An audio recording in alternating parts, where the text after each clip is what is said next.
হে দোস্তো, স্বাগতম কৰিছোঁ আপোনালোকৰ মৰমৰ ইউটিউব চেনেলৰ পুনৰ এটা ভিডিঅ' লৈ। আজি আপোনালোকক মই ক'বলৈ যাইছোঁ এটা জ্বৰৰ বিষয়ে। হয়, আপোনালোকে ভাবিছে ই জ্বৰৰ বিষয়ে কৈ কি পাবা, আমি জ্বৰৰ বিষয়ে জানোৱে, কিন্তু আপোনালোকে জ্বৰৰ বিষয়ে জানিলেই নহ'ব। এইটো সাধাৰণ জ্বৰ নহয়। এই জ্বৰটোৰ নাম হৈছে, মই ক'বলৈ যোৱা জ্বৰটোৰ নাম হৈছে স্ক্ৰাবটাইফাছ। স্ক্ৰাবটাইফাছ। হয়, আপোনালোকে হয়তো প্ৰথম শুনিছে এই জ্বৰটোৰ নাম, যে কি নাম, স্ক্ৰাবটাইফাছ। আৰু আপোনালোকৰ স্ক্ৰীণত থকা এই পোকটো আপোনালোকে হয়তো দেখিছে, স্ক্ৰীণত দেখা পাইছে, কিন্তু আপোনালোকে বাহিৰত যদিও দেখিছে তেনেহ'লে আপোনালোকে তাৰ পৰা পলোৱাটোৱেই ভাল হ'ব। সাধাৰণ পোক নহয় এইটো। যে আমাৰ গোবৰত থাকে, গৰু গোবৰত থাকে এটা পোকা, গোবৰুৱা বুলি কয় আমাৰ ফালে, আপোনালোকৰ ফালে কি কয় নাজানো। সেই পোকটো নহয় দেই এইটো আপোনালোকে ভাবিছে কিজানি এইটো এটা সাধাৰণ পোক, কিন্তু এইটো সাধাৰণ পোক নহয়। কাৰণ এই পোকটোৱে হ'ব পাৰে আপোনাৰ জম, তথা এই পোকটোৱে হ'ব পাৰে আপোনাৰ জীৱনটো শেষ কৰিবও পাৰে এই পোকটোৱে। কিয় কৈছোঁ, কথাটো হয়তো আপোনালোকে বুজা নাই। হয়, এই পোকটোৰ জৰিয়তে হ'ব পাৰে আপোনাৰ জ্বৰ। আপোনালোকে স্ক্ৰীণত মই দেখাই দিছোঁ কেনেকৈ এই পোকটোৱে কামুৰে। আপোনালোকক দেখা পাইছে আপোনালোকে পোকটোৱে আপোনাৰ দেহত গাঁত খুন্দিছে। গাঁত খুন্দি পোকটোৱে ভিতৰলৈ সোমাই যায় আৰু তাত বাহ বান্ধে। আৰু ফলত আপোনাৰ হ'ব পাৰে জ্বৰ। এই পোকটো থাকে আমাৰ লেতেৰা জেগা যেনেকুৱা বোকা বালি, মানে নৰ্দমা এইবোৰত থাকে এই পোকটো। আৰু বৰষুণ বতৰত বেছি এই পোকটোৰ সমাগম পায়। এতিয়া আমাৰ অসম, ভাৰতবৰ্ষ এইবোৰত বৰ্তমানলৈকে ধৰা পৰা নাই, কিন্তু ধৰা কম পৰিমাণে পাইছে, যে 99%ৰ ভিতৰত 1% মান পাইছে।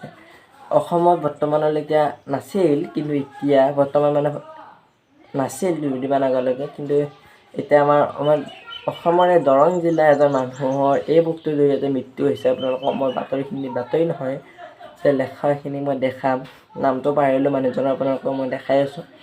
এই মানুহজনৰ এই পোকটোৰ জৰিয়তে কামোৰাত হৈছিল আৰু মানুহৰ টেষ্টৰ নমুনাবোৰ চাইছিল ডক্টৰে ডাইৰেক্ট আহি। এই পোকটো আপোনালোকে বাহিৰৰ মানুহে এই পোকটোৰ লগত যুঁজ কৰি আছে বৰ্তমান। এই পোকটোৱে বাহিৰত বহুত মানুহক আক্ৰমণ কৰিছে, মানে এই পোকটোৰ জৰিয়তে বহুত মানুহ আক্ৰান্ত হৈছে বাহিৰৰ দেশত। আমাৰ ভাৰতবৰ্ষতো প্ৰায় মানুহ হ'বলৈ ধৰি আছে, কাৰণ এই পোকটো যেই বৰষুণ দিব তেই আপোনাৰ কাষ চাপিব। বোকা বালি ঠাইত থাকে এই পোকটো বেছিকৈ, আৰু যেই বৰষুণ দিব আপোনাৰ দেহত স্থান ল'ব। আপোনালোকক মই কিছুমান মেছেজ দেখাইছোঁ, অসমীয়া ভাষাত নাই, বাংলা ভাষাত থাকিল, কাৰণ মই গুগলত মাৰি দিলোঁ, অসমীয়া ভাষাত নাপালোঁ। বাংলা ভাষা আপোনালোকে হয়তো অলপ অলপ বুজি পায়, সেইবাবে বাংলা ভাষাতে অলপ দিলোঁ। চাওক এইখন স্ক্ৰীণত কি দেখাইছোঁ আপোনালোকক। আৰু এই পোকটো আপোনালোকক কামোৰাৰ পাছত আপোনাৰ জ্বৰ হ'ব ফাৰ্ষ্ট, আৰু জ্বৰৰ পাছত আপোনাৰ দেহটো দুৰ্বল লাগিব, তাৰপিছত আপোনাৰ বমি লাগিব, পেটৰ গণ্ডগোল হ'ব, বহুত ধৰণৰ আপোনাক দেখা দিব, বহুত ধৰণৰ বস্তু আপোনাক দেখা দিব, বহুত ধৰণৰ বেমাৰে আপোনাক দেখা দিব, মাথাৰ বিষ হ'ব, এনেকৈ বহু বেমাৰ আপোনাৰ হৈ যাই থাকিব, আৰু শেষত আপোনাৰ মৃত্যু হ'ব। এতিয়া আপুনি সাধাৰণ জ্বৰ বুলি আপুনি ঘৰতে বহি নাথাকক, যে ফাৰ্মাচীৰ পৰা কাৰোবাৰ হাতত টেবলেট আনিব দিলোঁ আৰু মই টেবলেটটো খাই ঘৰতে বহি থাকোঁ বুলি, সেইটো নহয়। আপুনি ওচৰতে থকা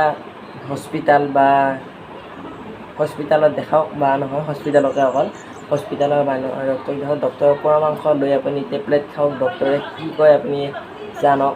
আপুনি পাৰা মানে শ্বেয়াৰ কৰক, যিমান মানুহ পাৰে শ্বেয়াৰ কৰক। আৰু ভিডিঅ'টো মই আপোনালোকক দেখাই দিছোঁ, চাওক কেনেকৈ মানুহ আক্ৰান্ত হৈছে আৰু কোন মানুহ মৃত্যু হৈছে আমাৰ মঙলদৈ, আপোনালোকক দেখাই আছোঁ।